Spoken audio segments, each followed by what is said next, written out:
ሀይ ሰላም እንዴት ናችሁ? ውድ የዩቲዩብ ቻናል ተመልካቾች ዛሬ እንግዲህ ይዤላችሁ የመጣሁት ስለ በርናውት ነው። ማለትም እያነበባችሁ ድንገት አቅም ማጣት፣ በፈተና ሰዓት መጨነቅ፣ የመዛል ስሜት፣ ላይብረሪ መግባት እየፈለጋችሁ የፍላጎት ማጣት፣ ማነስ፣ የድካም ስሜት ምናምን እነዚህ የመሳሰሉትን ነገሮች እነዚህ ነገሮች ከመምጣታቸው በፊት እንዴት ነው መከላከል የምንችለው የሚለውን የምነግራችሁ ይሆናል ማለት ነው። እና ለዚህ ዩቲዩብ ቻናል አዲስ ከሆናችሁ ሰብስክራይብ፣ ላይክ፣ ኮሜንት ማድረግ እንዳትረሱ እንዲሁም ቪፒኤን አብርታችሁ ተመልከቱ። ይህ መልእክት ለሁላችሁም ነው። እያነበባችሁ ድንገት አቅም ማጣት፣ በፈተና ሰዓት መጨነቅ ሲያጋጥማችሁ ይህ ችግር እናንተ ብቻ ያጋጠማችሁ ይመስላችኋል። ነገር ግን ብዙ ተማሪዎች ጋር ያለ ችግር ነው። በተለይ ዛሬ ላይ ያለው የሀገራችን ነባራዊ ሁኔታ፣ የኑሮ ውድነት እንዲሁም በአካባቢያችን ሰላም ማጣት ምክንያት የቤተሰቦቻችን ደህንነት የሚያሰጋን ብዙዎች ነን እና ይሄ ደግሞ የማይካድ ሀቅ ነው እና ይሄ ሀሳብ ትምህርት ላይ ሲጨመር ሌላ የራስ ምታት ነው የሚሆንብን እና እናንተ ደግሞ ገና የመጀመሪያ አመት ተማሪዎች ናችሁ እንጂ ገና ብዙ ቴንደንሲ ያጋጥማችኋል፣ በርናውት ያጋጥማችኋል። ለዚህም ደግሞ ከወዲሁ ዝግጁ ሆናችሁ ፕሪ ኤክስፖዠር ላይ ራሳችሁን አጀስት ማድረግ ይኖርባችኋል ማለት ነው። እናም በዩኒቨርሲቲ ቆይታችሁ ለበርናውት የሚያጋልጡ ነገሮች ምንድናቸው የሚለውን ስናይ ተማሪው እንደመሆናችሁ መጠን የሚያስጨንቃችሁ የውጤት ጉዳይ ነው። ሌላ ፋክተር እንዳለ ሆኖ አንደኛው የመጀመሪያው ነገር ሃይ ስኩል ላይ ስትጠቀሙት የነበረውን የጥናት ሜተድ ሞዲፋይ ማድረግ አለመቻል ነው እና ዩኒቨርሲቲ እንደገባችሁ በተለይ ዲፓርትመንት ከመረጣችሁ በኋላ ኒው ስተዲ ሀቢት ዴቨሎፕ ካላደረጋችሁ በጣም ዲፊካልት ነው ይሄ በልክ የሆነ ኮንተንትን ማኔጅ ማድረግ ማለት ነው። እና እኔ ሃይ ስኩል ስጠቀምበት የነበረው ሜተድ ስላላዋጣኝ ዩኒቨርሲቲ ላይ አልተጠቀምኩበትም ማለት ነው። ስለዚህ መጀመሪያ እንዴት ነው እያጠና ያለሁት ለሚለው ጥያቄ መልስ ስጡ፣ ከዛ በኋላ አሻሽሉት ማለት ነው። ሁለተኛው በተመስጦ አለማጥናት ነው። ጥናት ስትጀምሩ ሁሉም ነገር አቁሙ፣ ሶሻል ሚዲያ ኦር ሌላ ነገር አቁሙ እና ምስጥ ብላችሁ አንብቡ።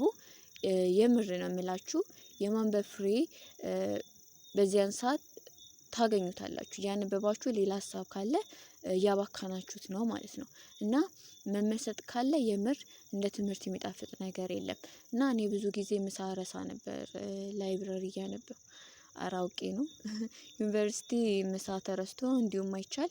እና ሶስተኛው ቲምወርክ አለመኖር ነው እና ካነበባችሁ በኋላ ያነበባችሁትን ከጓደኞቻችሁ ጋር አውሩበት። የመያዝ አቅማችሁን በጣም ነው የሚጨምረው። በተለይ ደግሞ ጤና የምትገቡ ከሆነ ያለ ቲም ወርክ ምንም ነገር አይታሰብም። በጋራ መስራት ትልቅ ቦታ አለው ማለት ነው። አራተኛው ደግሞ የቤተሰብ ኦር ሌላ ተያያዥ ችግሮች አለመቋቋም ነው እና ከላይ እንደነገርኳችሁ ሁላችንም የሚያስጨንቀን ነገር ይኖራል። ለእሱም ቦታ ለመስጠት ከባድ ነው፣ ምክንያቱም ያለ ቤተሰብ እኛ ምንም ስለሆንን ማለት ነው። ነገር ግን ያጋጠማችሁን ችግር በትዕግስትና እንደየእምነታችሁ በጸሎት እየተጋችሁ የጥናት ሙዳችሁን ማስጠበቅ በጣም ወሳኝ ነገር ነው። በተለይ ደግሞ እንደ ፍሬሽማን ያሉ ህይወትን ወሳኝ ሊወስኑ የሚችሉ አመታትን በጥንቃቄ መስራት ይኖርባቸዋል። በመጨረሻ ሌላችሁ የምፈልገው ነገር ቢኖር ነገ ምን መሆን ነው የምፈልገው፣ የነገ ህይወቴ ምን መምሰል አለበት ለሚለው ጥያቄ መልስ መስጠት አለባችሁ። ለዚህ ጥያቄ መልስ ሲኖራችሁ ችግር እያለባችሁ እንኳን ለዓለማችሁ ስትሉ ትተጋላችሁ። ስለዚህ ምንም በርናውት የለም ማለት ነው። ሌላ በተጨማሪ ደግሞ የፈተና ውጤት ሲወርድባችሁ ራሳችሁን ኤክሰስፍሊ ብሌም አታደርጉ። ለቀጣይ በኢነርጂ ለማሻሻል ሞክሩ እንጂ ራስን መውቀስ ኃይል ያሳጣችኋል እና እኔ ብዙ ጊዜ ተፈትኝበታለሁ ብሌም እያረኩ ራሴ ማለት ነው። እና በተጨማሪ ደግሞ ኦንላይን ሞቲቬሽናል እና ጥሩ ኤዱኬሽናል ኮሚኒቲዎችን ተቀላቀሉ እና በጣም ይደግፋችኋል። እና ብቻችሁን ከሆናችሁ ደግሞ ስትራግል ማድረግ ስለሚከብዳችሁ ይህንን ነገሮች ተጠቀሙበት ማለት ነው። እና ለዚህ ዩቲዩብ ቻናል አዲስ ከሆናችሁ ሰብስክራይብ፣ ላይክ፣ ኮሜንት ማድረግ እንዳትረሱ ባይ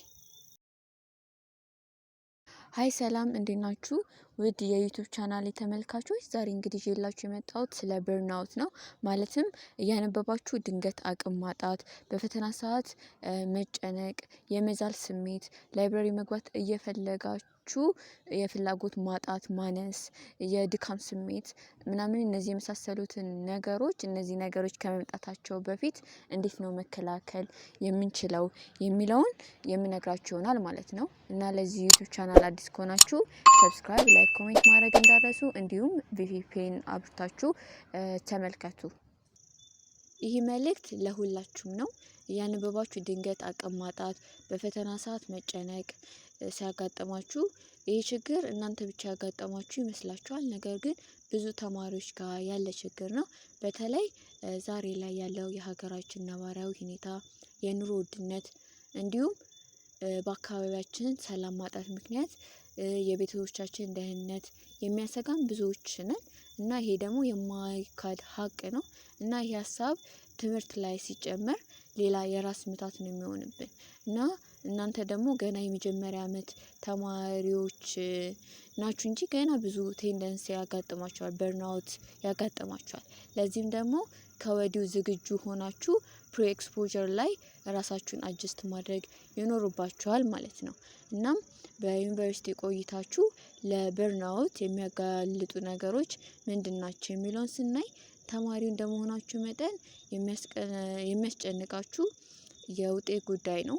ሌላ ፋክተር እንዳለ ሆኖ አንደኛው የመጀመሪያው ነገር ሃይ ስኩል ላይ ስትጠቀሙት የነበረውን የጥናት ሜትድ ሞዲፋይ ማድረግ አለመቻል ነው እና ዩኒቨርሲቲ እንደገባችሁ በተለይ ዲፓርትመንት ከመረጣችሁ በኋላ ኒው ስተዲ ሀቢት ዴቨሎፕ ካላደረጋችሁ በጣም ዲፊካልት ነው ይሄ በልክ የሆነ ኮንተንትን ማኔጅ ማድረግ ማለት ነው።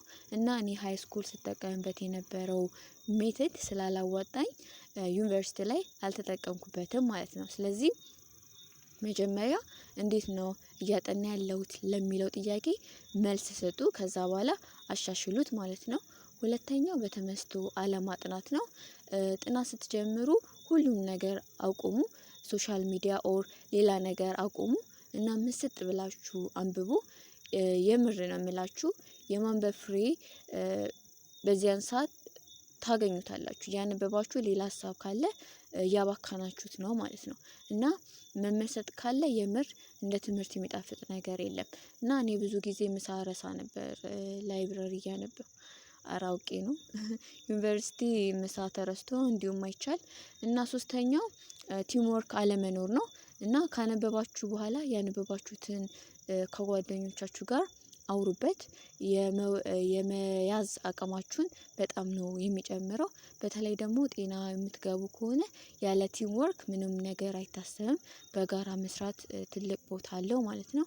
አራተኛው ደግሞ የቤተሰብ ኦር ሌላ ተያያዥ ችግሮች አለመቋቋም ነው እና ከላይ እንደነገርኳችሁ ሁላችንም የሚያስጨንቀን ነገር ይኖራል። ለእሱም ቦታ ለመስጠት ከባድ ነው፣ ምክንያቱም ያለ ቤተሰብ እኛ ምንም ስለሆንን ማለት ነው። ነገር ግን ያጋጠማችሁን ችግር በትዕግስትና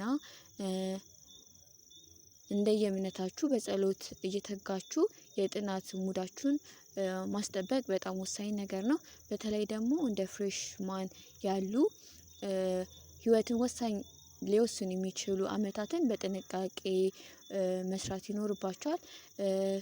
በመጨረሻ ሌላችሁ የምፈልገው ነገር ቢኖር ነገ ምን መሆን ነው የምፈልገው፣ የነገ ህይወቴ ምን መምሰል አለበት ለሚለው ጥያቄ መልስ መስጠት አለባችሁ። ለዚህ ጥያቄ መልስ ሲኖራችሁ ችግር እያለባችሁ እንኳን ለዓለማችሁ ስትሉ ትተጋላችሁ። ስለዚህ ምንም በርናውት የለም ማለት ነው። ሌላ በተጨማሪ ደግሞ የፈተና ውጤት ሲወርድባችሁ ራሳችሁን ኤክሰስፍሊ ብሌም አታደርጉ።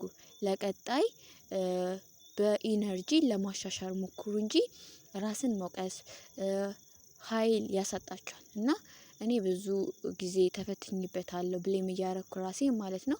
እና በተጨማሪ ደግሞ ኦንላይን ሞቲቬሽናል እና ጥሩ ኤዱኬሽናል ኮሚኒቲዎችን ተቀላቀሉ እና በጣም ይደግፏችኋል እና ብቻችሁን ከሆናችሁ ደግሞ ስትራግል ማድረግ ስለሚከብዳችሁ ይህንን ነገሮች ተጠቀሙበት ማለት ነው። እና ለዚህ ዩቲዩብ ቻናል አዲስ ከሆናችሁ ሰብስክራይብ፣ ላይክ፣ ኮሜንት ማድረግ እንዳትረሱ ባይ